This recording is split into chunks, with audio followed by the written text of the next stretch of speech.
ဒီနေ့တော့ဟိမ်းမျိုးကခေါ်မသွားပဲတငယ်ချင်းကသူ့အိမ်ကိုခေါ်ပြီးတော့ထမင်းဖိတ်ကျွေးရခင်ဗျာထမင်းကတော့သူချက်ကျွေးတာမဟုတ်ဘူးဆိုင်ရနေပြီးတော့မှာကျွေးတာ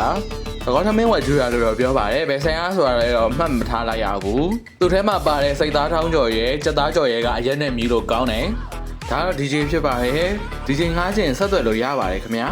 အားလုံးကိုဗီဒီယိုလှလှလေးရိုက်ပေးမယ်ဆိုပြီးတော့တယောက်ကိုတစ်မျိုးစီစားကြည့်ခိုင်းပါတယ်သူတို့ကတော့အဲ့မှာနည်းနည်းလေးရောက်ရက်ခန့်နေကြပါတယ်ခင်ဗျာဒီဗီဒီယိုကရိုက်ထားတာတော်တော်ကြာပြီ memory card ထဲမှာပေါ့နော်ရှိနေရဒါပေမဲ့ edit လုပ်အောင်မှာပြင်းနေရတယ်အခု edit လုပ်ပြီးတော့တင်ပြစ်တာဖြစ်ပါတယ်ခင်ဗျာသူတို့ကလည်းစားပါတယ်ခင်ဗျာဘာလို့စားမှန်းတော့မသိပါဘူး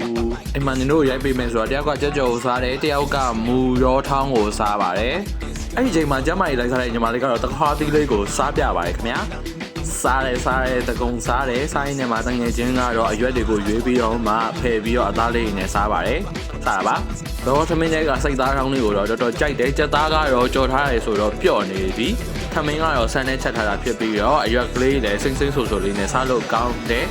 ဘလော့တွေရိုက်ပြီးရဲ့နောက်ပိုင်းမှာစားစရာလေးဆိုရင်အဲ့လိုမျိုးကင်မရာလေးချိန်မှာထောင်းပြီးတော့ပြလိုက်ရမှာနေတာထိုင်တာရှိသွားတာပြီးတော့အချို့သေးပါတယ်တရားသီးတွေကတော့ချိုးအေးမွေးစိတ်နှလုံးလေးဖြစ်ပါတယ်ခင်ဗျာ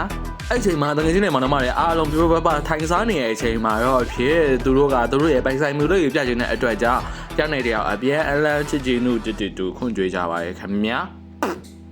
ချီအားလုံးပဲတတကျေးဇူးများတင်ပါတယ်ခင်ဗျာ